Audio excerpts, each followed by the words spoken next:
Good evening, folks. It's Diamond with the Oppenheimer Ranch Project and Magnetic Reversal News, bringing you a magnetic excursion update Tuesday, June 24th, 10 p.m. Mountain Time 2025. Northern lights may be visible in 14 U.S. states on June 25th. That's tomorrow, and we're waiting for the coronal hole to couple with us. We've got heavy snow in the west. You wouldn't know it from the heat wave in the east, though, would you? And we've got the first named storm in the Atlantic, Tropical Storm Andrea. And, well, that storm will amount to nothing. So buckle up for the news and keep calm, because it's boom time. And it was certainly boom time in the Northeast and the Eastern U.S. It's the hottest day in over a decade for parts of the East Coast. When will the extreme heat wave end? Well, not for a while. Look at the real feel temperatures today, Tuesday, June 24th. We've got numbers up here in New England, insane. 112 in New Hampshire, the real feel. And 100 plus for most of the East Coast, especially by the ocean where the humidity was high. Real feel in Philly today was 106. 107 out in the burbs. Holy macaroni. 110 in Manhattan. And those numbers go all the way down south here, even into North Carolina and even into the Virginias. Look at this, 118 in the mountains. Holy macaroni. And I hope everyone was safe. There are many people that are not taking this heat very well. Take a look at this. A St. Louis area woman died after going without water or air conditioning for 3 days. Well, that's not a good idea. The 55-year-old was discovered in her home Monday, according to St. Anne police. 2 high school graduations in Paterson, New Jersey, in Monday's sweltering conditions sent 16 people to the emergency room, and over 150 people were evaluated for heat-related illnesses. In Baltimore, an Amtrak train stalled in a tunnel, and many people honestly thought they were going to collapse on the train. And these are young people. So heed the warnings and stay inside if you can. Tropical Storm Andrea forms in the Atlantic, marking the first named storm of the 2025 season. Located about 1,200 miles west of the Azores, Andrea was producing sustained winds of 40 miles per hour. No coastal watches or warnings have been issued.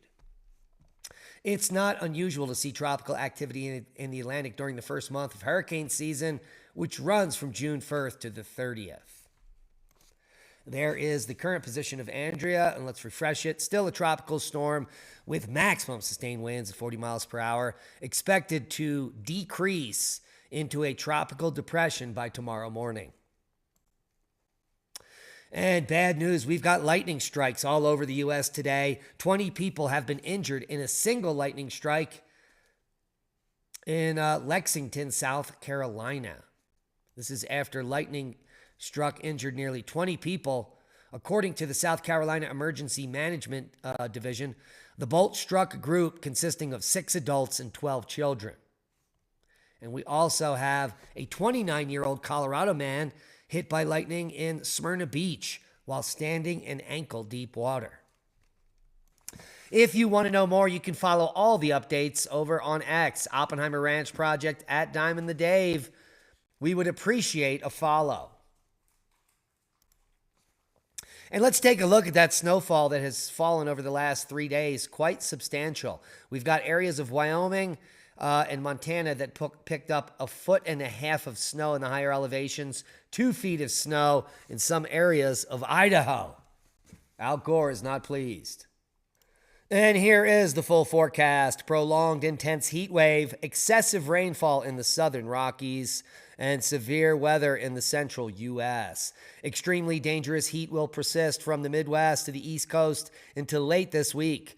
Monsoonal moisture may produce excessive rainfall and considerable flash flooding and debris flows, especially near recent burn scar areas in New Mexico and West Texas. Severe storms are possible from the southern Central Plains into the Great Lakes and the Northeast, and the north central plains today. You can see those excessive heat and heat warnings up in over a dozen states in the east. And bad news, we've been reporting on heavy precipitation for the south, especially in the Ruidoso area. And in fact, they were decimated yesterday. And here we are back over at Oppenheimer Ranch Project at Diamond the Dave on X. At least one person was rescued after cars were swept away by flash flooding. And it's insane in Ruidoso. This is Eugene Heatman with the Ruidoso News. We actually have stranded people in cars slowly being washed away by flash flood waters at the corner of Highway 70 and Cliff Road. The Nissan Frontier pickup, there is people trapped in that car.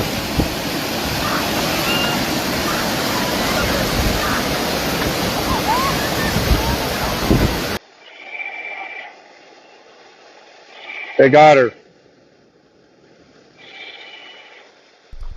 Well, good news there. There was a rescue, and I don't think any casualties, but the flooding continues. And you can see more flooding rains are headed for Ruidoso. And let's just move this through here. Wednesday, Thursday could be another flash flooding day. That's over 3 or 4 inches of rain in that area. It just depends on how far and how fast it falls. We'll take a look at the GFS model, and we'll just move it through here. You can see storms on Wednesday popping up in the central U.S., Thursday, and into Friday. Nothing spectacular.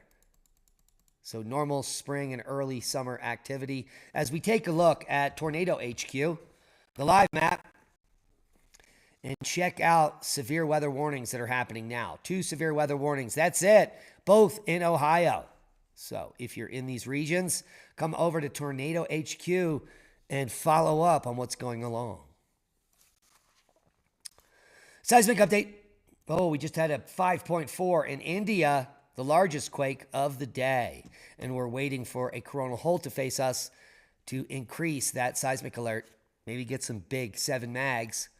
Who knows? But the big story is the northern lights may be visible in 14 U.S. states on the 25th. Auroras may be visible from Alaska to South Dakota as a giant hole in the sun's atmosphere shakes up geomagnetic activity. And there is a pretty cool aurora map here. And we could see that lighting up tomorrow night.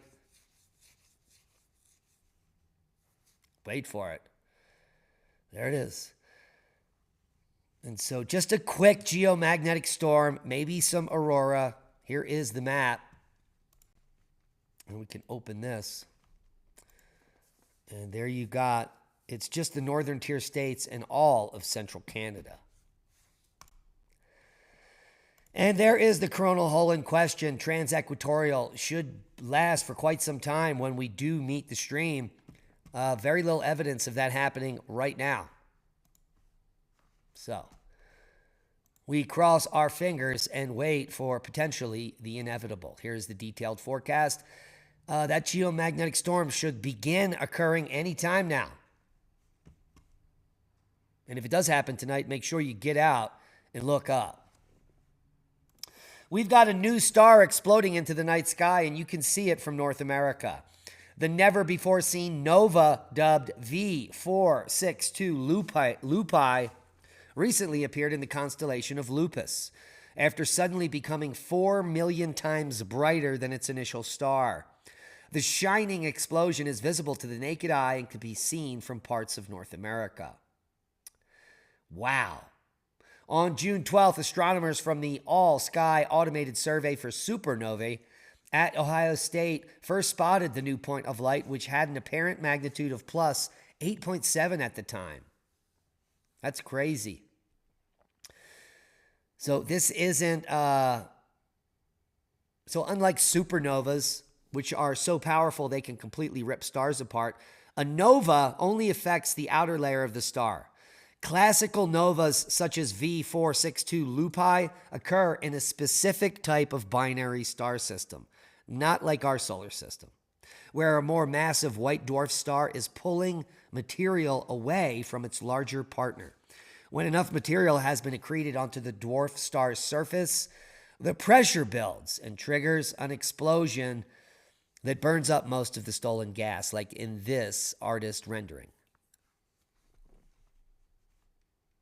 And a strange comet-asteroid hybrid indeed. It's like nothing else in the solar system.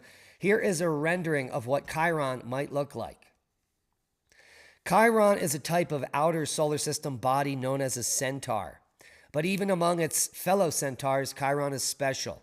And new observations from James Webb Space Telescope reveal how truly Chiron is like nothing else we've ever seen. It's an oddball when compared to the majority of other centaurs. It has periods where it behaves like a comet. It has rings of material around it and potentially a debris field of small dust or rocky material orbiting around it as well. So many questions arise about Chiron's properties that allow these unique behaviors. The solar system is brimming with rocky and icy remnants, doubtful. So we got a lot of work to do, kids, and Lee and I will be breaking this down soon on an episode of Cosmic Catastrophe. And we've got a record-sized comet belching jets from its surface as it's headed our way. Clearly an electric comet here, and the largest one ever discovered. We talked about it about a week or so ago. I'm just going to, for those that didn't hear about it, Comet C 2014 UN 271 Bernadette-Bernstein is the largest Oort cloud comet ever detected, spanning a whopping 85 miles wide. And just for reference, that's 14 times bigger than the asteroid that wiped out the dinosaurs. So we've got a lot of big bolides in our region that could potentially end life on Earth as we know it. Speaking of ending life, what happened to Ice Age Farmer? Well, he's back, and he's got a story, and we'll link it below.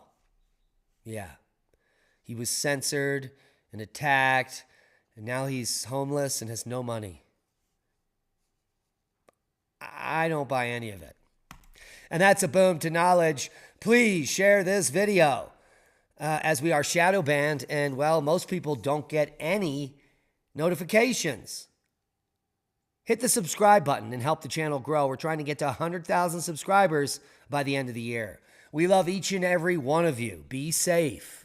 And that is a boom. Oh, and if you're in the East, I hope you've got air conditioning.